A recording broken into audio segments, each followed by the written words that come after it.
जम्बूद्वीपे भरतखंडे आर्यावर्ते भारतवर्षे।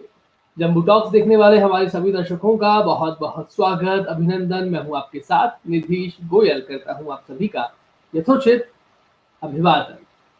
हिमालयम समारभ्य यावत इंदु सरोवरम तम देव निर्मितम देशम हिंदुस्थानम प्रचक्षते। ये आपने सुना होगा कई बार ये श्लोक।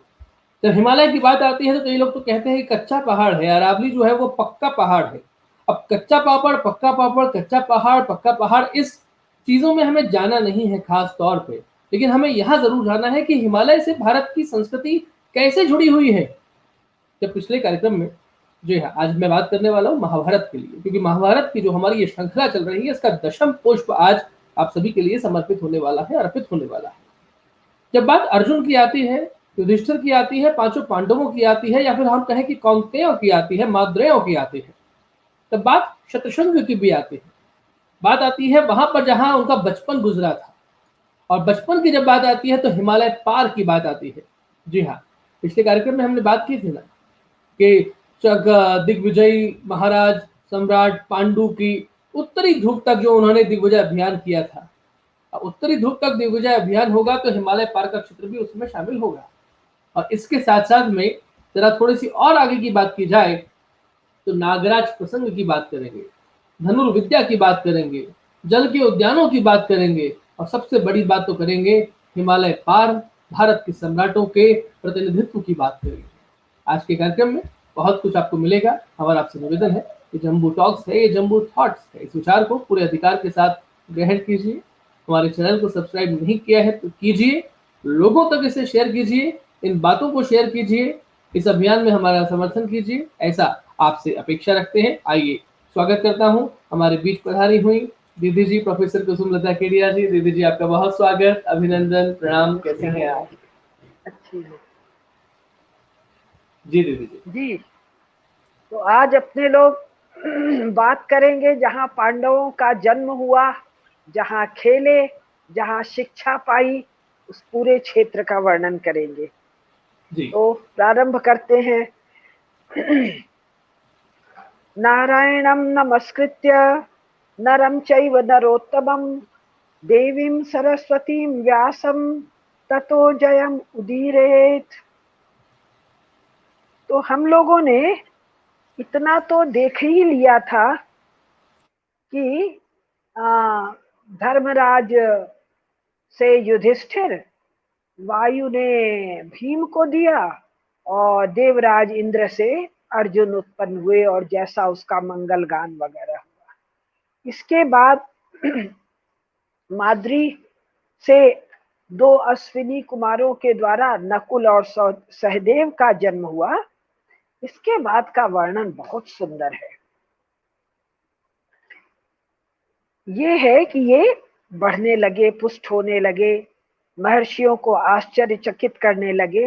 अब सुनिए, शतशृंग निवासी। ये शतशृंग कहाँ है? हिमालय के पार, बहुत पार, जहाँ सामान्यतः न वृक्ष है, न वन है, न बाकी चीजें हैं, जहाँ ऋषि महर्षि गंधर्व ही रहते हैं, लेकिन वहां तपस्वी मुनि हैं। और यही शतशृंग क्षेत्र पांडवों का जन्म स्थान है।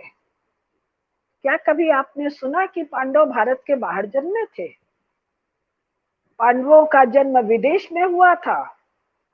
महाराज पांडु और महारानी कुंती और माद्री भारत देश को छोड़कर किसी विदेश में चले गए। और उस विदेश का नाम क्या था? कभी सुना? संघ वाले महाभारत की चर्चा नहीं करते हैं, रामायण की भी चर्चा नहीं करते, लेकिन ये चर्चा तो वो लोग ठोक ठोक के करते हैं कि साहब हम लोगों ने विदेशों पर आक्रमण नहीं किया। तो शतशृंग कहाँ हुआ? भारत में हुआ ना। तो क्या कह रहे हैं? पृष्ठ 430 अध्याय है ये, पृष्ठ है 430 और अध्याय है 123वां। 428 पर शुरू हो रहा है। इस पर कह रहे हैं सतसिंह निवासी तपस्वी मुनि पांडु के पुत्रों को जन्म काल से ही संरक्षण में लेकर अपने औरस पुत्रों की भांति उनका लाड़ प्यार करते थे।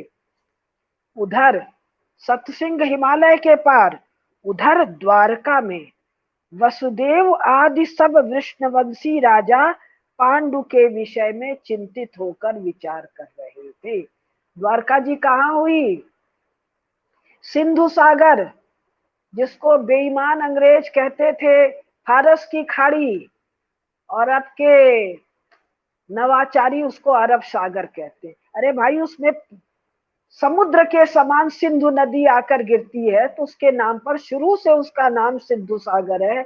सिंधु सागर से भी नीचे गुजरात के तट पर, यानी हिंद महासागर में ही गुजरात के तट पर द्वारका नगरी है। तो कहाँ? सतसिंह हिमालय के पार, और कहाँ? द्वारिका। तो कह रहे हैं द्वारिका में, अब ध्यान से सुनिएगा, वसुदेव आदि सभी वृष्णिवंशी राजा पांडु के विषय में इस प्रकार विचार कर रहे थे। ये सब यादव हैं, महाराज ययाति के पुत्र यदु, जिन्होंने युवावस्था देने को मना किया।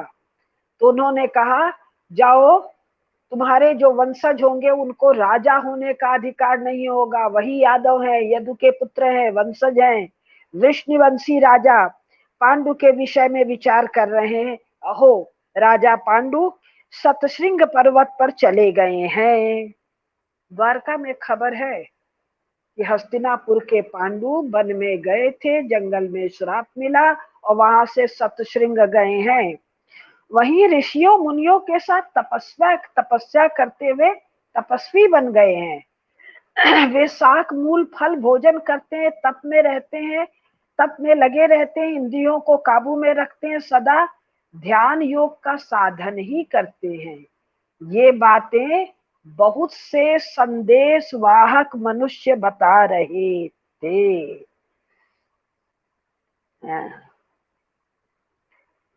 इसमें दिया है, संस्कृत वाला मैं पढ़ नहीं पा रही हूं।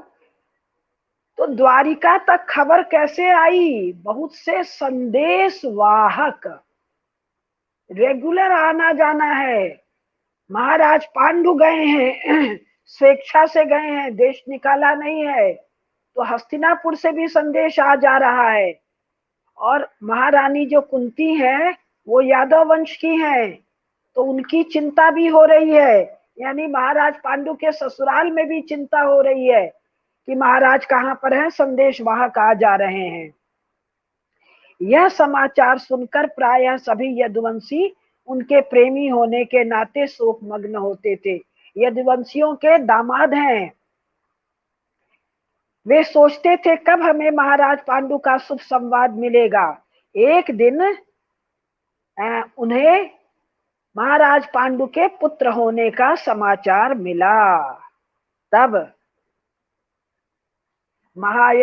वृष्णियों ने कहा, किससे? महाराज वसुदेव से, हम चाहते हैं कि राजा पांडु के पुत्र संस्कारहीन ना हो, अतः आप पांडु के प्रिय और हित की रक्षा करके उनके पास किसी पुरोहित को भेजिए।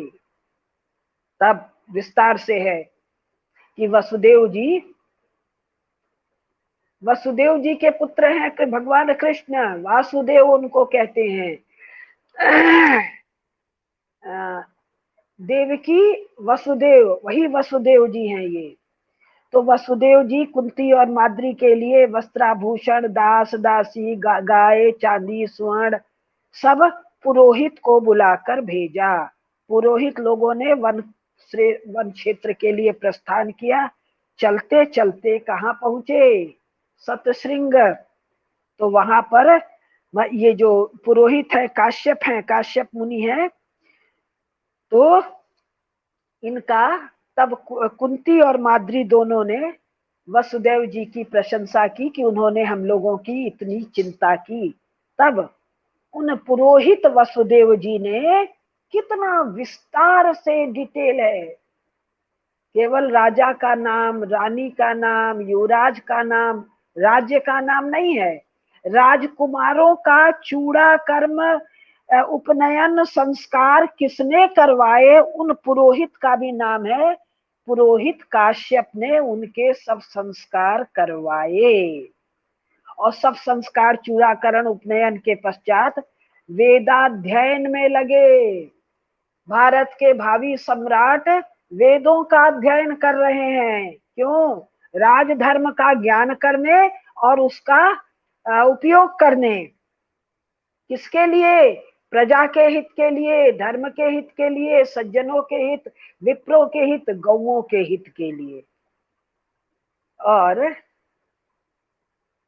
कहते हुए बहुत दुख होता है, लज्जा होती है, हमारे नरेंद्र मोदी जी और उसके पहले के कांग्रेसी सब के सब, ये गांधी और बुद्ध का देश है, ये अहिंसा का देश है। और इस अहिंसा के देश में पशु हिंसा कितनी है। सरकार के द्वारा सब्सिडी देकर कत्लखाने बन रहे थे, बन रहे हैं। और क्या कह रहे हैं जी? भगवान बुद्ध यज्ञ यज्ञादि में पशु हिंसा से दुखी होकर अलग धर्म चला दिए। कौन सा धर्म चला दिया? अहिंसा धर्म। भगवान बुद्ध का कोई ऐसा वचन नहीं है, लेकिन इन नालायकों का वचन है। और ये देश राम का नहीं है, कृष्ण का नहीं है, परशुराम का नहीं है, शिव का नहीं है, इंद्र का नहीं है, ब्रह्मा का नहीं, वायु का नहीं, चलो भगवान बुद्ध का देश है। और भगवान बुद्ध की विशिष्टता क्या है? इन नालायकों के अनुसार अहिंसा। और जैसा भयंकर पशु हिंसा हो रहा है, गली गली, कोने कोने, टेबल टेबल मांस खाया जा रहा है, उनके जीवन का अधिकार छीनकर, किसके जीवन का? पशुओं का। जिन पशुओं का यज्ञ में हिंसा होता देखकर इनके अनुसार भगवान बुद्ध ने अहिंसा का पालन किया और इनके अनुसार गांधी जी ने अहिंसा का पालन किया। अरे नालायकों, उन्हीं का नाम लेकर इतना प्रचंड हिंसा, जीवन का अधिकार छीन ले रहे हो, कत्लखानों में बांध बांध कर तुम लोग उनको मार रहे हो। और बात करते हो, मतलब ये कहने के बाद तो पढ़ना लिखना मुश्किल हो जाएगा। गो हत्या जिस देश में हो रहा है, दुनिया भर में हो रहा है, यहाँ भी हो रहा है, उसका फल नहीं पाएंगे, ये संभव नहीं। तो राजधर्म के पालन के लिए वेदों का अध्ययन हो रहा है। अब सुनिए आगे। अब इन पांचों बालकों को, इन पांचों पांडुपुत्र पांडवों को अस्त्र शस्त्र की विद्या देने के लिए कौन आते हैं? शरियाती वंशज के एक पुत्र पृषत थे, जिनका नाम था शुक। उन शुक ने किसी समय अपने धनुष के बल से जीतकर समुद्र पर्यंत सारी पृथ्वी पर अधिकार कर लिया था। भारत पर नहीं, आर्यावर्त पर नहीं, जम्बू द्वीप पर नहीं, यूरेशिया पर नहीं, चारों समुद्रों से आवेष्टित समस्त पृथ्वी पर अधिकार कर लिया था।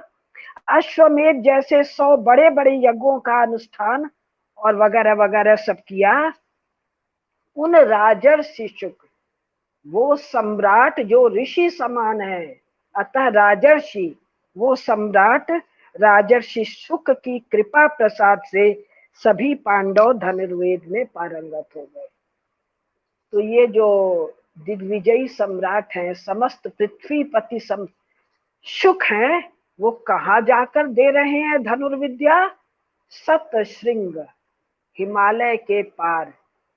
ये जो चीन है, वन बेल्ट वन रोड चला रहा है, जो नन्हे नन्हे द्वीपों पर अपना कब्जा बता रहा है, ये कह के कि 3rd BC में हमारे एक राजा को उस द्वीप का नाम पता था नहीं पता था, ये विषय नहीं है। विषय ये है कि 2021 में 21वीं शताब्दी में इंडियन ओशन और पैसिफिक ओशन में चीन अपनी संप्रभुता का दावा 2500 साल पहले किसी नॉन एग्जिस्टेंट राजा के उस द्वीप के जानकारी के आधार पर कर रहा है। तो भारत सरकार को सतशृंग पर्वत की आवश्यकता नहीं है क्या देखने की? और सब जगह हमारे शास्त्रों में इनके नामों का निरंतरता मिल जाएगा। 1000 साल बाद क्या नाम है, 2000 साल बाद क्या नाम है। जब तक संस्कृत भाषा है तब तक तो नाम वही है। पिछले 1000 साल में नाम में थोड़ा हेर फेर हुआ होगा और ये सारे नाम विभिन्न भाषाओं में मिल जाएंगे अपभ्रंश में। तो इस सेंट्रल एशिया पर तो पांडवों की क्रीड़ा भूमि है ना, जन्मभूमि है ना, हमारा तीर्थ है ना। इस पर कोई हिस्टोरिकल क्लेम की चर्चा हम इंटरनेशनल बॉडीज में नहीं करेंगे। हम नहीं करते रहे अभी तक क्योंकि हम महाभारत नहीं पढ़ रहे थे। एक महाभारत नहीं पढ़ने का करार नेहरू गांधी ने ट्रांसफर ऑफ पावर में अंग्रेजों के साथ किया है। स्टालिन के साथ अलिखित करार करके इस संपूर्ण क्षेत्र को 1947 के बाद नेहरू ने 1949 में चीन को नहीं दिया है, माओ के नेतृत्व वाली कम्युनिस्ट पार्टी को दिया है, जो स्टालिन का चेला नहीं है। स्टालिन बहुत नाराज है लेकिन छल बल से कम्युनिस्ट पार्टी पर कब्जा कर लिया अपने सीनियर्स को मार काट के। तो माओ के नेतृत्व वाली कम्युनिस्ट पार्टी को हैंडल किया है। We want it back. ये कोई फाइनल वर्ड नहीं है नेहरू ने क्या किया, कोई फाइनल वर्ड नहीं है अंग्रेजों ने क्या किया। यानी पिछले 30-40 साल में क्या हुआ, आज से 70 साल पहले 20वीं शताब्दी के मध्य में क्या हुआ, ये हम भारतीयों के लिए फाइनल वर्ड नहीं है। उस समय जब अंतरराष्ट्रीय राजनीति में भू क्षेत्रों का लीगल और हिस्टोरिकल नेशन स्टेट्स, ध्यान दीजिए, हिस्टोरिकल और लीगल नेशन स्टेट, और इसके बरक्स क्या है, unhistorical, illegal, illegal, legal, illegal nation states. इसकी चर्चा बहुत अधिक हो रही है। जब हम ये 2-3 करेंगे 21वीं सदी की भू राजनीति और कम्युनिस्ट साम्राज्यवाद का सफाया, तो इस पर हम विस्तार से बात करेंगे। तो लाइनें दोबारा खींची जाएंगी। कौन सी लाइनें? Political boundaries. किसकी पॉलिटिकल बाउंड्रीज? Nation state. कौन सा nation state? Historical and legal nation states की बाउंड्रीज पुनः खींची जाएंगी। और वो बाउंड्रीज क्या होंगी? जो उनकी हिस्टोरिकल लाइन है। तो सतशृंग पर्वत हमारे पांडवों का जन्म स्थान, क्रीड़ा भूमि है। हमारे महाराज शुक ने वहां उनको धनुर्विद्या का ज्ञान दिया। हमारे ऋषि महर्षि वहां नियमित रहे, महारानी कुंती, महारानी माद्री। ये तो एक प्रसंग है, ऐसे अनेक प्रसंग अकेले महाभारत में आएंगे, अन्य पुराणों में, अन्य इतिहास ग्रंथों में तो भरे पड़े हैं। अब आगे ये कह रहे हैं, जब सम्राट सुख ने जान लिया कि अर्जुन मेरे समान धनुर्वेद के ज्ञाता हो गए, तब उन्होंने अत्यंत प्रसन्न होकर शक्ति, खड्ग, बाण, ताड़ के समान विशाल अत्यंत चमकीला धनुष तथा विपाठ, छुर एवं नाराज अर्जुन को दिए। हमारे यहाँ जो शस्त्र विद्या के पुस्तक हैं उनमें इन सभी अस्त्रों का वर्णन मिलेगा कि ये अस्त्र क्या हैं, किस काम आते हैं, वगैरह वगैरह। थोड़ा बहुत वर्णन तो महाभारत में भी मिलेगा। विपाठ आदि सभी प्रकार के बाण गीत की पांखों से युक्त तथा अलंकृत देख थे। वे देखने में बड़े बड़े सर्पों के समान जान पाते थे। सामान्य बाण नहीं थे, ये मिसाइल टाइप चीजें थी। इन सब अस्त्र शस्त्रों को पाकर इंद्रपुत्र अर्जुन को बड़ी प्रसन्नता हुई। वे यह अनुभव करने लगे कि भूमंडल के कोई भी नरेश तेज में मेरी समानता नहीं कर सकते। 21वीं शताब्दी में भी अस्त्र शस्त्रों के बल पर यूनाइटेड स्टेट्स ऑफ अमेरिका मानता है कि कोई भी देश या देशों का समूह मुझ अमेरिका की बराबरी नहीं कर सकता। उसी प्रकार अर्जुन के समान अमेरिका यूएसए भी अनुभव करता है। अब इसमें वर्णन है, उसके बाद वो प्रसंग आता है राजा पांडु और माद्री का, फिर उनका देहांत होना, समागम का प्रसंग है, फिर माद्री का सती होना, किंतु महारानी कुंती का पांचों पुत्रों का लालन पालन करना। इसमें एक लाइन पढ़ने का मन है। जब माद्री चितारोहण कह रही है तो कह रही है किसको? कुंती को। हे देवी, आप मेरी गुरु वंदनीया तथा पूजनीया है, अवस्था में बड़ी तथा गुणों में श्रेष्ठ हैं। और आजकल की पत्नियां, पति ने देखा कि नहीं देखा कहीं, उस पर एडल्ट्री का केस ठोक दिया। और ये सब क्यों हो रहा है? ये सब चर्च ने जो ईव की धारणा की, जो सेक्स की धारणा की, और उससे निकलकर मोनोगैमी नामक भयंकर राक्षसी प्रथा की धारणा की, उसके तहत पुरुषों का, मेरे बेटों का, मेरे भाइयों का ये स्वत्व हरण हो रहा है। इसके लिए भी हमारे श्रेष्ठ पुरुषों को और श्रेष्ठ नारियों को महाभारत के अध्ययन की आवश्यकता है। अब इसके बाद दोनों का देहांत होता है, दोनों का चितारोहण होता है। उसके बाद महर्षि तय करते हैं, सब ऋषि मुनि आपस में बात करके, कि महारानी कुंती को और उनके पांचों पुत्रों को हस्तिनापुर पहुंचा देना चाहिए, क्योंकि महाराज पांडु नहीं है। तो किस प्रकार योग बल से वो इतना विशाल लंबा रास्ता बहुत छोटा होता है, इसका वर्णन है। ये वर्णन हम छोड़ गए, लेकिन अब काम की बात। जब ये सब लोग हस्तिनापुर पहुंच गए हैं, सब लोग इकट्ठे हो गए हैं, तब उन जो महर्षि लोग पांडवों को और कुंती को लेकर गए हैं, उन महर्षियों में जो सबसे अधिक वृद्ध थे, उन मुनि ने अन्य सब मुनियों की अनुमति लेकर ये कहा। क्या कहा?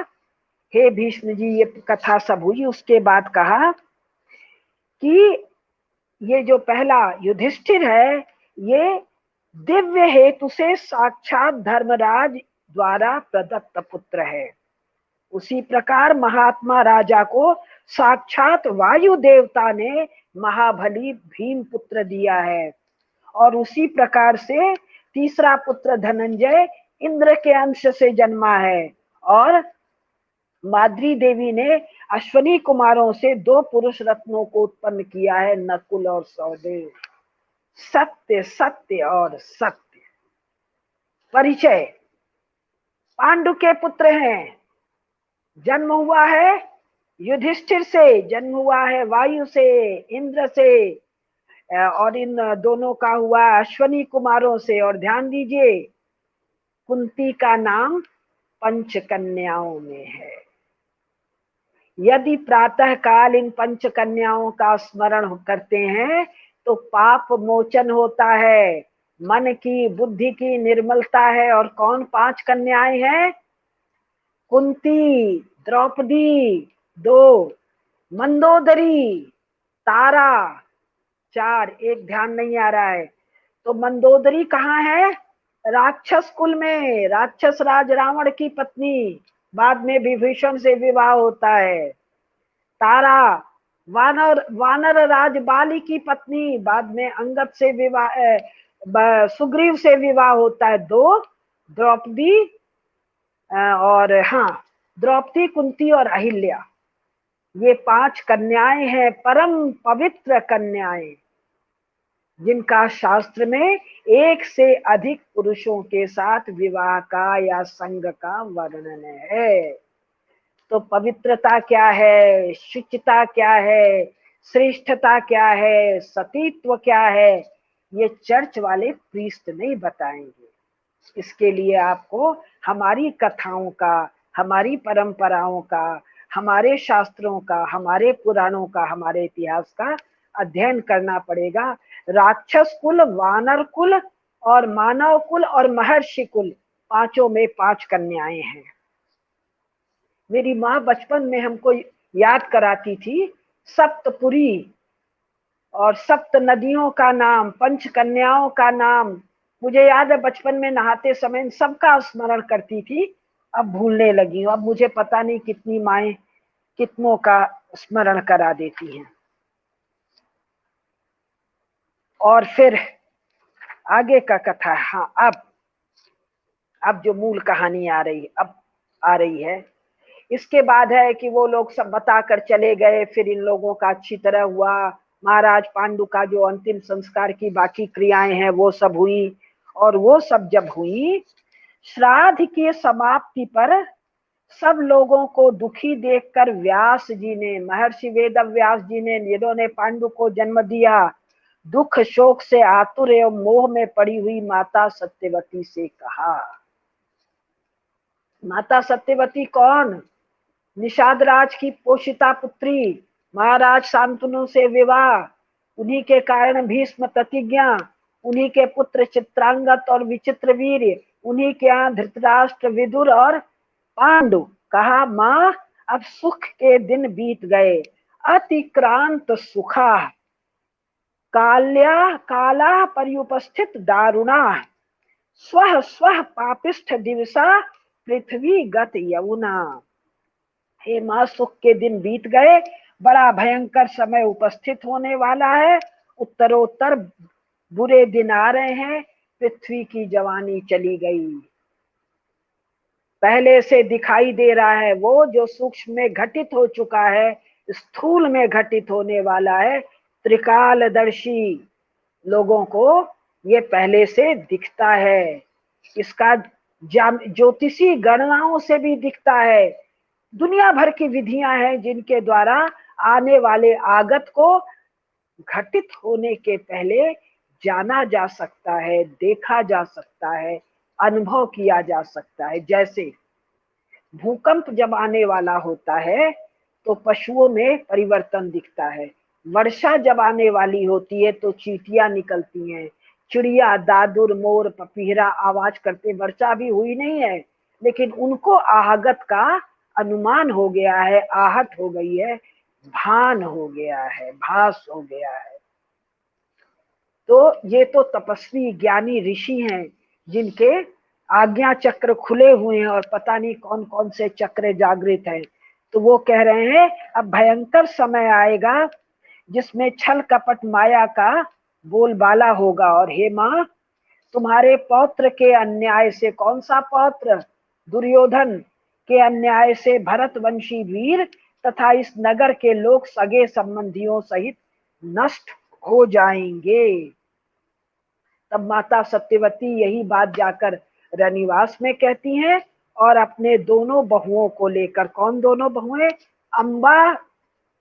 अंबालिका, धृतराष्ट्र की माता और पांडु की माता को लेकर वन में जाती हैं और घोर तपस्या करके शरीर का त्याग करती हैं।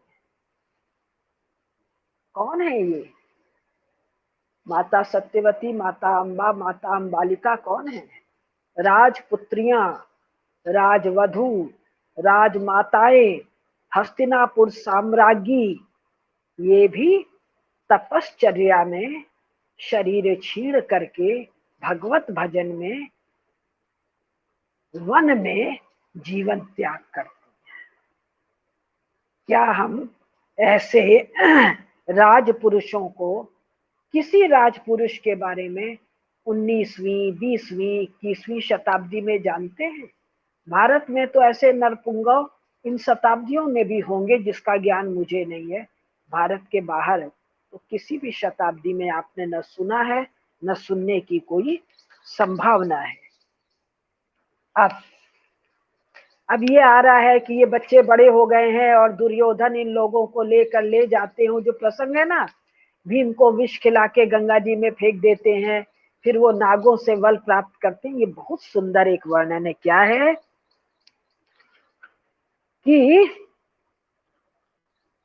ये भीम बहुत बलवान है, इसे धोखा देकर कैद कर लेना चाहिए। तो दुर्योधन ने तब योजना बनाई कि गंगा तट पर जल विहार किया जाए। अब जल विहार की तैयारी देखिए। जल विहार के लिए ये पृष्ठ 444 और अध्याय है 127वां, पृष्ठ 444। गंगा तट पर जल विहार के लिए ऊनी और सूती कपड़ों के विचित्र एवं विशाल गृह तैयार किए गए। विशाल शिविर। भारत को शिविरों में रहने का बहुत पुरातन अभ्यास है। किस किस कारण से? युद्ध के लिए। युद्ध वाहनियां जब चलती हैं तो 10 दिन युद्ध होता है, 20 दिन युद्ध होता है, महीनों कई बार युद्ध होता है। ये सब शिविरों में रहते हैं। तीर्थाटन के लिए जाते हैं, शिविरों में रहते हैं। अभी भी प्रयाग का कुंभ जो है उसको टेंट सिटी कहते हैं। ये तो बहुत बचकाने किस्म के टेंट है। इन टेंट का वर्णन सुनेंगे। महाराजा रणजीत सिंह के 19वीं शताब्दी में टेंट का वर्णन अंग्रेजों ने किया है। ये चांदी का टेंट नहीं है, लिटरल बंगला है चांदी का, जो स्क्रू पर खोला और पैक कर दिया जाता है। Prefabricated silver bungalow. 19th century, Maharaj Ranjit Singh. Siberia, सिविर, सिविरिया, सिविरिया का उच्चारण सी का साई, साइबेरिया। तो ये सिविरिया, शिविर लगा के रहने वाले, ये हम भरतवंशी हैं। तो गंगा तट पर जल विहार के लिए ऊनी और सूती कपड़ों के विचित्र और विशाल गृह बनवाए। उसमें अभिष्ट सामान था, ऊंची ऊंची पताकाएं थी, उसमें अलग अलग अनेक प्रकार के बहुत से कक्ष थे और पूरा का पूरा उद्यान बसा दिया गया। उस उद्यान में राजाओं की गोष्ठी और बैठक स्थान है, जिस पर श्वेत वर्ण के छज्जे हैं, जाली हैं, झरोखे हैं और इधर उधर ले जाने योग्य जल वर्षक यंत्र की से भी शोभा है। महाराज भोज, ये तो 5000 साल पहले की कहानी है। महाराज भोज, जिनके पालित नगर भोपाल में मैं बैठी हुई अभी बोल रही हूँ, इस शहर के इस नगर का नाम है भोजपाल। उनका एक पुस्तक है सम्रांगण सूत्र। मैं उतना समझती नहीं हूँ, लेकिन उसकी टीका पढ़ी है। उसमें यंत्र चालित हंस, बगुले, मोर, तरह तरह का वर्णन, आज से 1000 साल पहले की बात है। उसमें किला बनाना, महल बनाना, दुनिया भर बनाने का दुनिया भर के सूत्र लिखे हैं। वास्तुशास्त्र की पुस्तक है, अभी भी उपलब्ध है। इसकी कोई चर्चा आर्किटेक्ट वाले कभी करते हैं क्या? महाराज भोज के 300-400 साल बाद समरकंद में जब चंगेज खान के पुत्र और पौत्र राजधानी बनाते हैं तो मार्को पोलो वर्णन करता। अब मार्को पोलो पर बहस है कि वो खुद गया था कि नहीं गया था, कि बाकी जाने आने वालों की कहानी मिलके लिख दिया। इसने तो लिखा ही नहीं। इसको तो पकड़ के जेल में जब बंद कर दिया तो ये कुछ कुछ बोलता रहता था, तो एक दूसरा आदमी था वो कुछ कुछ लिखता था। वो लिखने वाले का भी बहुत सारा संस्करण हो गया, वगैरह वगैरह। दुनिया भर का, यूरोप का जैसे सब गप होता है वैसे ये भी गप है। लेकिन एक वर्णन है कि महाराज भोज 1000 AD में है और उसके भी 300-400 साल बाद, यानी आज से 600-700 साल पहले समरकंद में मंगोलों ने, कौन है मंगोल? काल के, महाकाल के उपासक, सनातन धर्मी, भरतवंशी सम्राट मंगोलों ने, जिसको चीन कहता है हमारे पूर्वज हैं, और अमेरिकी नेवल स्ट्रेटजिस्ट कहते हैं युआन चाइना। मंगोल जिन्होंने कूट कूट के चीनियों का कचूमर निकाला, उसको वो कह रहा है युआन चाइना। वाह क्या बात है।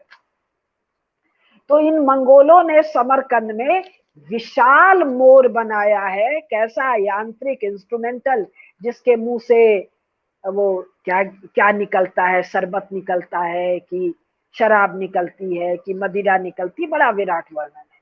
इसके अलावा ये जो टेराकोटा आर्मी मिली है अभी सन 75 में, जिसको लेकर चीन बड़ा हाय हाय कर रहा है, सारे टेराकोटा आर्मियों की शक्ल भरतवंशी शकों और मंगोलों की है, नटुल्ले चीनियों की नहीं है। और वहां भी यांत्रिक पशु पक्षी मिले हैं। तो उद्यानों में यंत्रों का प्रयोग बहुत सामान्य है। महाभारत काल से लेके कहां तक सुनाया मैंने, महाराजा रणजीत सिंह तक। और चंद्र देवकी नंदन खत्री की चंद्रकांता संतति जिन्होंने पढ़ा होगा, वहां यंत्रों का किलों में विराट प्रयोग। किस क्षेत्र में, जहां मैं रहती हूँ, मिर्जापुर बनारस के आसपास का विजयगढ़ और कौन कौन गढ़ में, अभी चुनार वगैरह में अभी भी वो किले हैं। तो ये वर्णन था कि साहब ये सारा मामला पुराना है। अब फिर इसमें एक चीज और है कि भीम को जहर वहर खिला के गंगा जी में ढकेल दिया, तो वो किसी कारण से बहुत नीचे नीचे चले गए, वहां नाग लोक था। तो वहां भयंकर विष वाले सांपों ने भीम को बहुत डस लिया। अब ये खास बात, उनके द्वारा डसे जाने से, सांपों के द्वारा डसे जाने से कालकूट विष का प्रभाव नष्ट हो गया। सर्पों के जंगम विष ने खाए हुए स्थावर विष को हर लिया। क्यों भाई, फार्मेसी के काम की चीज नहीं है कि कौन सा विष किस विष से, स्थावर विष जंगम से, जंगम स्थावर से कैसे कौन सा विष कट जाता है। ये वर्णन समय है अभी, थोड़ा सा बस 2 मिनट समय और लूंगी। इसमें एक और वर्णन आता है कि जब वो विष का असर निकल गया तो भीम जाग गए और जाग के वो सर्पों से लड़ने लग गए। तब रिपोर्ट हुआ राजा को, तब कह रहे हैं, तब वासुकी ने उन नागों के साथ आकर भयंकर पराक्रमी महाभाऊ भीमसेन को देखा। उस समय नागराज आर्यक है। और ये नागराज आर्यक कौन है, भीमसेन का क्या रिश्ता है, देखिए। उन्होंने देखा कि पृथा यानी कुंती के पिता सूरसेन के नाना थे, यानी माता के पिताजी के नाना, बड़े नाना। तो भीमसेन के ग्रेट ग्रैंड मैटरनल फादर। उन्होंने जब देखा, पहचाना, तो अपने दौहित्र को कसकर छाती से लगा लिया। अरे नालायकों, तुम लोग तो कहते हो असुर वंश भी हमसे अलग है, तुम लोग तो कहते हो राक्षस वंश भी अलग है। अरे अनपढ़ो, खाली एक ही पुस्तक पढ़ लो, महाभारत 6 वॉल्यूम नहीं पढ़ पाओगे। पहला वॉल्यूम इंट्रोडक्टरी अनुक्रमणी का इंडेक्स पढ़ लो। नागराज आर्यक ने भीम को पहचाना। भीम कौन है, पृथा का पुत्र है। पृथा कौन है, सूरसेन की पुत्री है। सूरसेन मेरे बेटी का बेटा है। हमारे तो नागों से सीधे रिश्ते हैं, तुम हमको छिपकली से डराने आए हो। तुमने नहीं पढ़ा है ना महाभारत, हमने तो नित्य पढ़ा है। हमारे यहाँ तो पंडवानी में तीजन बाई तो एक है, 50 तीजन बाई है। जब वो अपना घुमा घुमा के पंख वाला झाड़ू नमा चीख जब धांस के गाती है पैर पटक के, तो हम भरतवंशियों के तो लहू में जोश आता है। हमको तो नागों से भी अपना रिश्ता याद आता है, गंधर्वों से भी आता है, गरुणों से भी आता है, राक्षसों से भी रिश्ता याद आता है, और दैत्यों से भी रिश्ता याद आता है। तो बहुत जरूरी है कि हम अपने लोक गायकों का गायन, जो यूट्यूब और गूगल पर पूरी तरह उपलब्ध है, इसको सुने। और इसी के साथ हमारे हर क्षेत्र में, राजस्थान में तो भाट लोग हैं, अपने राम रंग जी हैं, उनका अभी अभी शरीर शांत हुआ। उन्होंने लिखा है एक पुस्तक, भरत भूमि के भाट, दिल्ली से छपी है, किसी दिन होगा तो मैं दिखा दूंगी आपको। आहा क्या वर्णन है। और चारण, भाट और चारण में राजस्थान की इसलिए पता है, ये हल्दी घाटी के युद्ध में, सभी युद्धों में जाते थे। तो गुजरात में, महाराष्ट्र में, यूपी में, मध्य प्रदेश में आला उदल। और बुंदेले हर बोलों के मुंह हमने सुनी कहानी थी, खूब लड़ी मर्दानी वो तो झांसी वाली रानी थी। हम अब तक अपनी वीर गाथाएं लिखते रहे। इसी प्रकार असम में, इसी प्रकार आंध्र में, इसी प्रकार बंगाल में, तमिल में, तमिल क्षेत्र में, आंध्र का तेलुगु हो गया, उड़िया लोगों का, केरल का क्या बात है, कन्नड़ों का क्या बात है, और मराठियों का। मराठी वो क्या गाते हैं अपना, हाँ, पावड़े गाते हैं। मैं अभी पिछले साल वर्धा गई थी, तो महाराज नहीं, छत्रपति शिवाजी महाराज का जन्म दिवस था। तो वो क्या नगाड़े बजाते हैं, ये दुबली पतली लड़कियां, माने बेत की, पेंसिल की जैसी लड़कियां, चूड़दार पजामा और फराक पहन के, जो ढमाधम ढोल ताशा, ढोल और ताशा घंटों जो बजाया है, खून की, रक्त की एक एक बूंद नाचने लगती है। और कई साल बाद जब बजाया, 400 साल बाद, शिवाजी का जन्मोत्सव याद करके, आहा मराठी क्या गाते हैं, क्या झूमते हैं, क्या पालकी निकालते हैं। हम प्रदेश वाले भूल गए, नेहरू ने ज्यादा पाठ हमको पढ़ा दिया। हम दोबारा शुरू करते हैं, कर सकते हैं ये सब यूट्यूब में, और जहां जहां होता हो ऑनलाइन, ये सारे के सारे गायन रिकॉर्डेड हैं। आल्हा उधल तो जब पंकज जी गा के सुनाते हैं, वो खूब, वो क्या था, महोबे में लड़ी लड़वैया मचैया, पता नहीं क्या क्या, सचमुच में रोए फड़क उठते हैं। तो आवश्यक है कि महाभारत के पाठ के साथ साथ इसका लगातार वादन और गायन, लगातार निरंतर 5100 साल से गायन और वादन जो चल रहा है, जिसकी जीवंत लिविंग एविडेंस है। मैं तो एक का नाम जानती हूँ, पंजवानी गाने वाली तीजन बाई। और ऐसी तीजन बाई छत्तीसगढ़ में 50 है, एक का नाम हो गया है। तो हम 5100 साल से भीम को गा रहे हैं, अर्जुन को गा रहे हैं। हम गा रहे हैं किसको, हिडिंबा के पुत्र घटोत्कच को। मैं गई थी वहां शिमला, नहीं शिलोंग, शिलोंग में हिडिंबा माता का मंदिर जो दर्शन करके आई, देवदार के विशाल वृक्षों के बीच में। ये मैं, हाँ, मनाली में हिडिंबा माता का मंदिर। अभी भी जब मेरा मन दुखता है, पता नहीं, एक बार गई हूँ, 15-20 मिनट मंदिर में गई हूँ, जब मेरा मन दुखता है, आंख बंद करती हूँ मैं, तो मुझे लगता है मैं हिडिंबा माता के उस मंदिर में सोई हुई। कौन है हिडिंबा माता? राक्षसी हैं। भीम से विवाह होता है, माता कुंती के आदेश से विवाह होता है, और उनके पुत्र घटोत्कच महाभारत में मुख्य भूमिका निभाते हैं। तो हमारा तो भाई सब रक्त एक है, ये सब आर्य हैं, देवी हिडिंबा आर्य हैं, घटोत्कच आर्य हैं। श्रेष्ठ गुरु का संवर्धन करने वाले राक्षस कुलोत्पन्न इनका भरतवंशी इस 21वीं शताब्दी में भी पूजन करते हैं। हमारे यहाँ गॉड और डेविल नहीं है, हमारे यहाँ शैतान भी नहीं है। हमको पत्थर वत्थर मारने की आवश्यकता नहीं है, हम यथोचित व्यवहार करना जानते हैं। हम हिडिंबा माता का पूजन करते हैं, महिषासुर का नहीं करते हैं। और इन जेएनयू वालों को घटोत्कच भी नहीं याद आते हैं, इन जेएनयू वालों को माता हिडिंबा भी नहीं याद आती हैं, और इनको खाटू वाले श्याम जी महाराज भी नहीं याद आते हैं। वो भी आएगा बर्बरी की कथा, वो भी राक्षस कुलोत्पन्न है।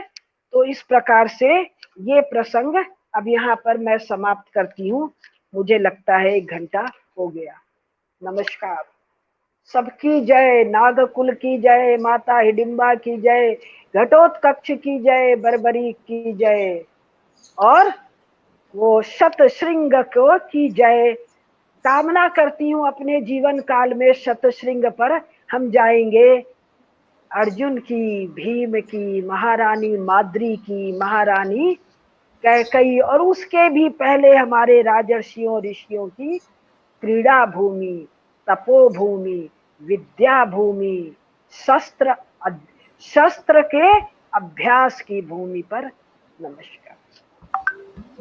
बहुत सुंदर दीदी जी, आपने जो बात कही है कि इच्छा करती है कि कभी अपने ही जीवन काल में शतशृंग की उस भूमि पर जाएं। वाकई में हम मनाली जाएं, हम कुल्लू जाएं, कहीं भी और जाएं, लेकिन वहां जहां हमारे मान बिंदु है, जहां पर हमारा प्रत्यक्ष इतिहास है, अगर वहां हम नहीं जाएं तो कहीं शायद हमारे अंदर ही भारत वैभव की कोई कमी है। और रही बात आला उदल की, रही बात सुभद्रा कुमारी चौहान की, तो जब उनको वाकई में पढ़ते हैं तो रोम रोम खड़ा हो जाता है। वो रोमांचित करने वाली किताबें होती हैं, वो कहानियां, वो कविताएं होती हैं कि खूब लड़ी मर्दानी वो तो झांसी वाली रानी भी। खैर, महाभारत में ऐसी बहुत सारी मर्दानियों का और भी जिक्र आने वाला है, आगे आगे देखते जाइए। अभी तो कहानियां, अभी तो ये गाथा, क्योंकि ये किस्सा नहीं है, एक कहानी नहीं है, एक कथा नहीं है, बल्कि ये गाथा है। महाभारत की इस कथा गाथा को सुनाने के लिए दीदी केडिया जी से अधिक उपयोगी भी कोई और हो नहीं सकता था। ये हम लोगों का, हमारे सभी दर्शकों का सौभाग्य है कि आप स्वयं इसे इस तरीके से आज के समसामयिक विषय को सामने रखते हुए सुना रही और हम सुन पा रहे हैं। तो नहीं सुन पाए, ये उनका दुर्भाग्य है। हम कोशिश करेंगे कि सब तक इसे पहुंचाएं, और जो सुन रहे हैं आप भी कोशिश करें सब तक इसे पहुंचाएं। आज के कार्यक्रम में इतना ही। सभी दर्शकों का बहुत धन्यवाद देता हूँ। दीदी जी आपका बहुत धन्यवाद देता हूँ। जय हिंद, जय भारत, महाभारत। जय महाभारत।